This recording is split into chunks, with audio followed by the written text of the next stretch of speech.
আমরা স্বাধীনতার অর্ধ শতাব্দী পেরিয়েছি, 5 দশক পেরিয়েছি, 4 যুগ পেরিয়েছি, বাট স্টিল আমরা যখন ক্যাম্পেইনে যাই বলা হয় আমার গ্রামের রাস্তাটা যেন হয়। পরিসংখ্যান বলছে মাত্র 56% রাস্তা এই 54 বছরে তৈরি হয়েছে। আনফরচুনেটলি আমরা 54 বছরেও এই দেশকে পরিগঠন করতে পারিনি।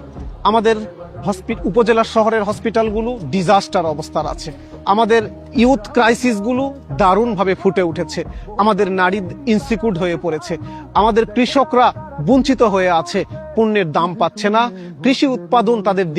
কৃষি উৎপাদন খরচ তাদের বেড়ে যাচ্ছে। আমরা বলি এই স্বাধীনতার 54 বছর পেরিয়ে এই দেশকে সত্যিকার অর্থেই স্বাধীনতার প্রকৃত স্বাদ দিতে পারিনি।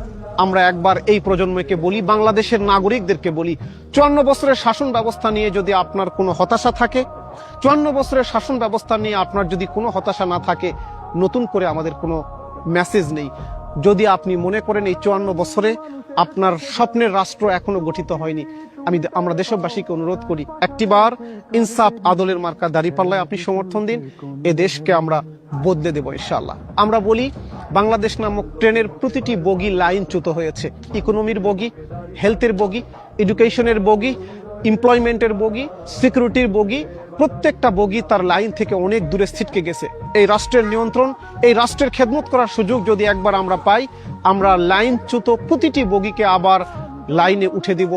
এই দেশকে যদি আমরা ইনস্টিটিউশনাল সংস্কার করতে পারি, সত্যিকার অর্থেই সিস্টেমকে যদি আমরা রাইটলি ঠিকঠাক লাইনের উপর তুলে দিতে পারি, আপনি নেতৃত্ব দিলেও দেশটা ভালো চলবে, আমি নেতৃত্ব দিলেও দেশটা ভালো চলবে। চলুন আমরা লাইনচ্যুত বগিগুলোকে আবার লাইনে নিয়ে আসি। 54 বছর পরে এই দেশটাকে সত্যিকারের মুক্তিযুদ্ধের আকাঙ্ক্ষার আলোকে সত্যিকারের স্বাধীনতা এবং সার্বভৌমত্বকে নিশ্চিত করি। এই উদাত্ত আহ্বান আমি দেশবাসীর প্রতি।